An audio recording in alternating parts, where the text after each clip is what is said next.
স্থায়ী কমিটির মেম্বার কেন আমার সাথে কেন একজন আচরণ করা হয়েছে? এই পার্টির সর্বপ্রথম গ্রেপ্তার আমি, আমার সাথে কেন আমার না হারানাতাদের সাথে বৈষম্য করা হয়েছে? অবৈধ প্রার্থী ঘোষণা মানি না, মানবো না। আমার যে সিনিয়র নেতা কে পার্টিতে না, এটা অন্যায় করা হয়েছে। কোন প্রার্থীর কার্যকর্তা করা হয়েছে না, মনে হবে না। আপনারা বৈষম্যের কথা বলে আপনারা বৈষম্য করেন।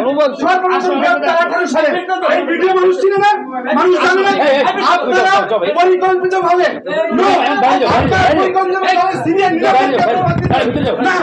আমার কাছে আমার সঙ্গে অন্য মানুষের ঘোষণা হবে, আমি যাব না। আমার নেতা কর্মী গাজীপুর থেকে আসতেছে, আপনারা অবৈধভাবে এই সংগঠনের স্থায়ী কমিটির মেম্বার সর্বপ্রথম গ্রেপ্তার মাহমুদুর রহমান খান রাশিদ খানের সাথে আজকে আমার আছেন অন্য মানুষের না, আমার গাজীপুর নেতৃত্ব পূর্ব পর্যন্ত আমি লড়বো না, অবৈধ প্রার্থী মানবো না, কেউ মানবে না।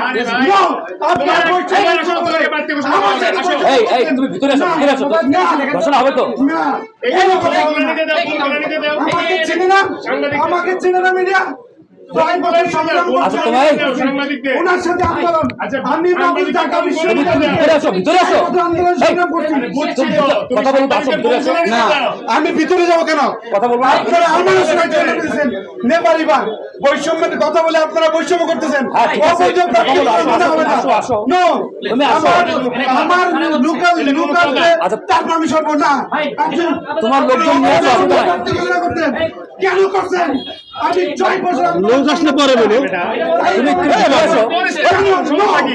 আপনারা মানুষের আমি যাবো না কেন? তুমি আসো, ঠিক আছে।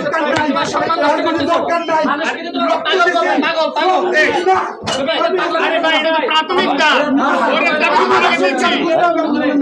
আমি রক্ত আচ্ছা, এই ঠিক আছে, এই মিডিয়া ভাইরা আপনারা এটিএন ঠিক আছে, ঠিক আছে, আপনারা বিদায় নেন। হ্যাঁ,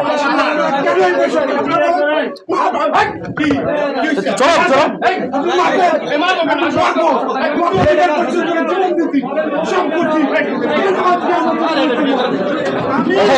যান আপনার যান এখন ভাই।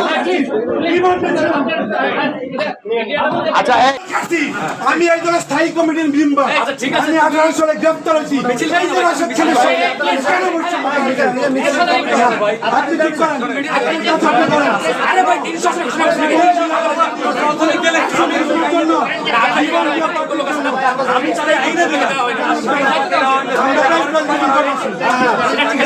অন্যায় করছে আজকে একজন পঞ্চায়েত ঘোষণা দিল,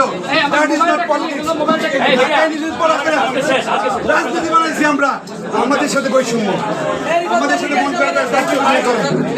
আমাদের কথা আমি গণ অধিকার পরিষদের